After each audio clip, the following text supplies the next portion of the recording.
I've been in the Derby stall before, and I've been in a lot of stalls up and down this whole shed row. So even with your Derby winners, though, were they? I think I might have been in the Derby stall a couple times.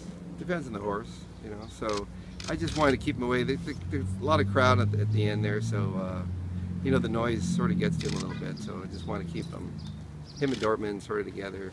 So. And how did they ship?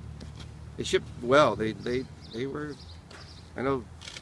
I was walking Pharoah. He was dragging me around there a little bit, so that's good. And then he finally relaxed. He gets that way when he gets somewhere new. He gets a little bit. He was revved up, and then his motor, I can just feel it. He just shut down, and he did that in the paddock in Kentucky. He's very intelligent horse. So once he knew that everything was, you know, this was just a routine walk and new place, then he settled in really well. I'm surprised it went to 8 horses, Bob. Looks like 8 horses in this field. Yeah, you know, you never know. You know, I thought there'd be like 10 or 11 usually, but for some reason it's changed a lot. A lot of people, you know, they just wait for the Belmont and freshen up their horses, and so you know, I don't really. You don't know until it happens. So. Bob, what's your impression of Firing Line? I mean, he's a very good horse. I mean, the California horses, they showed in the Derby.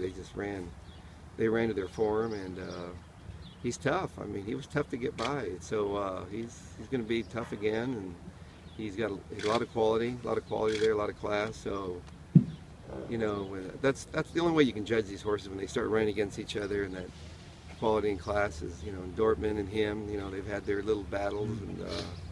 So, you know, my job is to just keep beating him. You know, he's tough though. He's a really good horse, and he's going to be tough again.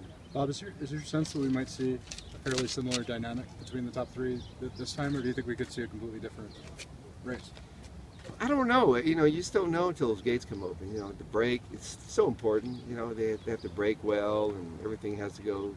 You know, the track conditions, you know, or it might rain, or you just don't know. Right now, we're here. We just got off the van. We let them settle in and have them relax. Let them know that, you know, everything's cool and they're safe, and so make sure when we feed them, make sure they eat well. And there's, you know, little things that you would care for these animals. Make sure, you know, make them feel relaxed, and they feel they're creatures of habit. You know, they're used to a certain, you know, feed time and everything. So we try to keep them in the same time schedule as close as possible. Speaking of timing, what are your plans for tomorrow morning, taking them to the track?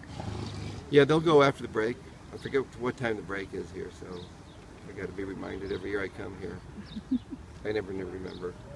I know it opens at 6, but we find out with Orb. Bob, are some horses more post position sensitive than others, and if I am very post position sensitive, and so I think it's harder on me than it is. But I don't think it depends on the horse. You know, it's just, you know, they can have a great post, but if they step back or stumble or something, you know, like Byron last year, he just got, you know, he didn't break and got eliminated, and it's over. You know, so it's like, so you're never. All we can do is just get them ready and keep them healthy and happy, and hope they break, and just break well, get good position.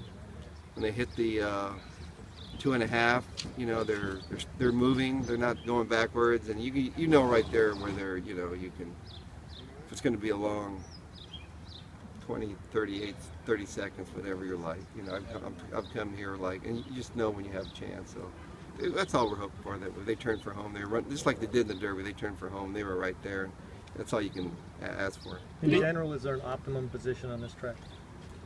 You know what? I remember coming here with the Real Quiet. He drew the 11. Everybody hated it, and I just loved it. And he ran really well. But it's very important you save ground in the first turn. I know that. That's one thing about Pimlico is. And after that, it's basically wherever they put him. But these jockeys, if they know, if the horse fires and they're running their race, then they feel comfortable, then they know they're in a good spot. Wow, there's a lot